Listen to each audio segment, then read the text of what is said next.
Hi folks, hope you're having a great day. Today I'm working on a historical bust of a Confederate Army sergeant from the American Civil War. Initial inspection showed high-quality cast, but just like the previous bust from this sculptor, the eyes are a bit of a problem. They aren't well defined, which makes painting them a real challenge. Full disclosure, I decided to simplify the eye painting process. Overall though, it's a great piece and quite unique. It's actually hard to find a Confederate soldier bust with such good composition. This kit comes with 2 headgear options and minimal parts. Well, that sounds good. The head and torso are a single piece, which adds some difficulty when painting. The kit has several gates in fragile spots, so I had to remove them very carefully. Also, the original mounting method didn't work for me. I decided to redo it by drilling a hole in the bottom to insert the wooden rod. However, I overdid it and drilled right through the back of the bust. The hand holding the revolver is a separate piece, so I reinforced it with a wire pin. Honestly, I was surprised when the holes in the hand and the arm lined up perfectly. I also couldn't ignore the gun barrel, so I drilled that out myself as well.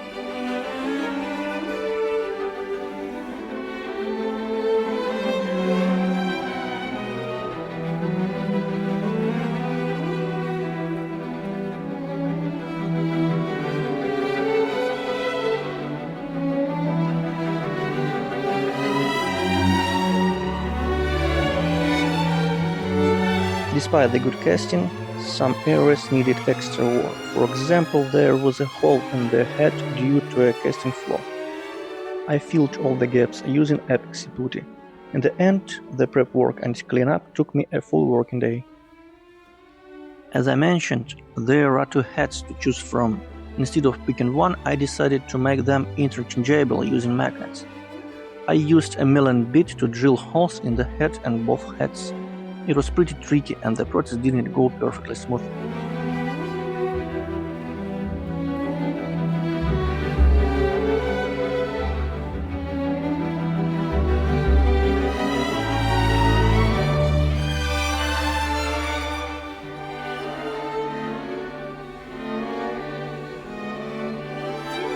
Then I glued in the magnets. They turned out to be a bit weak, but as long as I don't make any sudden moves, they hold the heads in place, even if I turn the bust upside down.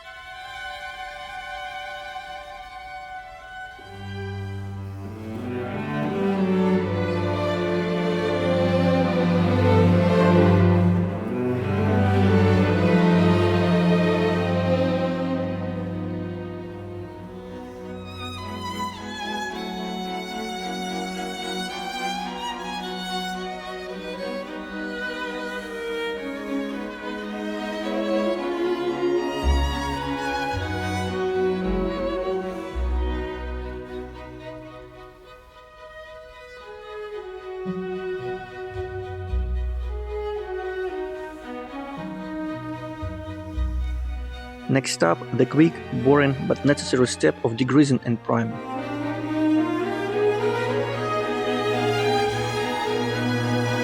For the face, I used an acrylic base followed by oil paints. I won't go into too much detail here because I did a full breakdown in my samurai video. Link is in the top right corner.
I used the same technique for the hand.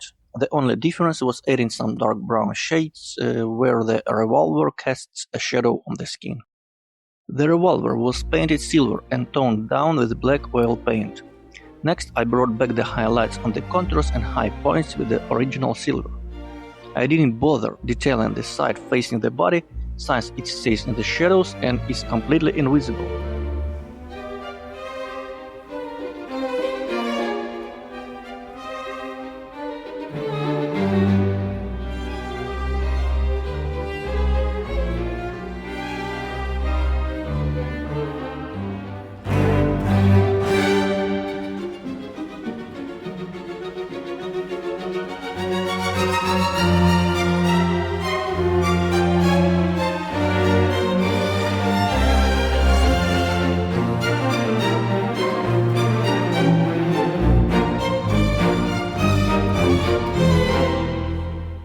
For the hair, I wanted a look that was detailed but didn't take forever. Drybrushing and contrast paints were the obvious choice. I used skeleton bone as a base, followed by Gorogrunta full contrast, and then highlighted it with the various shades of brown.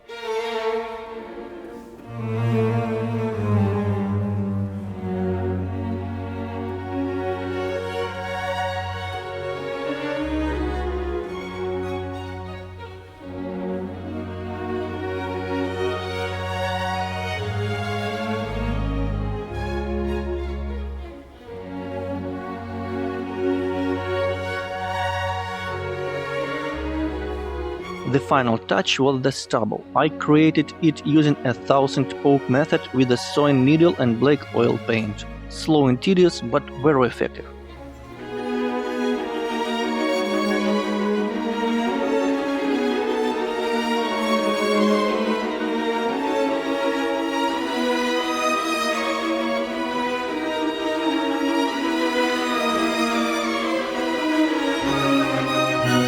I decided to paint the kepi as a captured Union Army trophy, so I used dark blue at the base. I added light blue highlights and deep shadows with black oils. I used a stippling technique to mimic the texture of rough cloth. On the underside of the brim I wrote GBN. I don't know what it means, but I saw it on a surviving kepi from that era.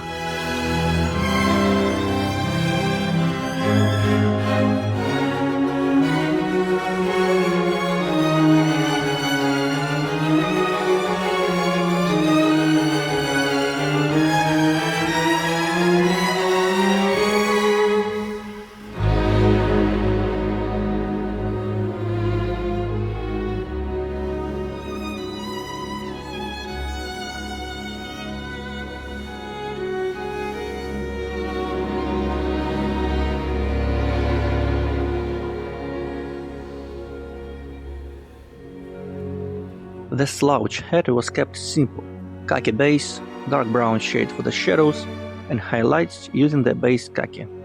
I messed up the footage sequence a bit here, but I think you can still see the progress.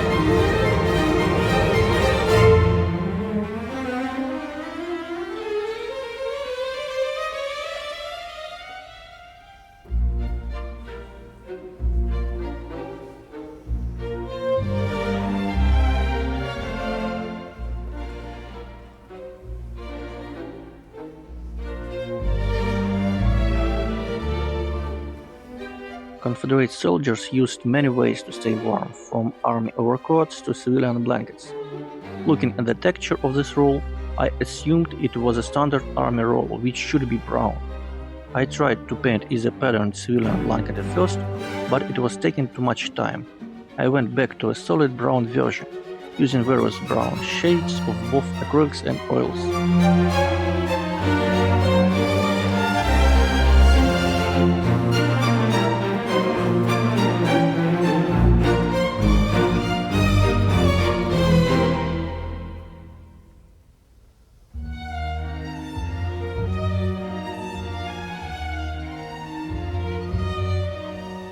The jacket was painted medium gray with acrylics. I used drybrush for the folds and drew in the deep recesses with dark gray oils, blending them out. I used the same method for the light gray highlights. In my opinion, it's the perfect way to glaze. The collar, chevrons and sleeve trim were painted sky blue, which is basically a mix of gray and blue.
Since the bus has an offset center of gravity, I drilled 2 holes in the stand to have mounting options.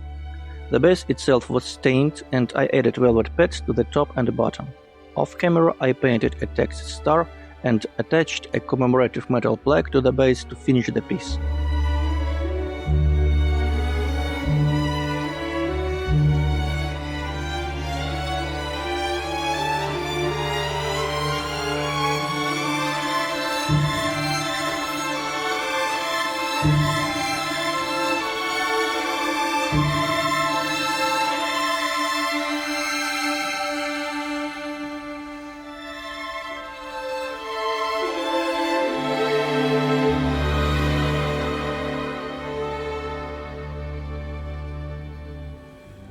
And here we are, the final result.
Thanks for watching, I hope you enjoyed this video, see you next time, take care.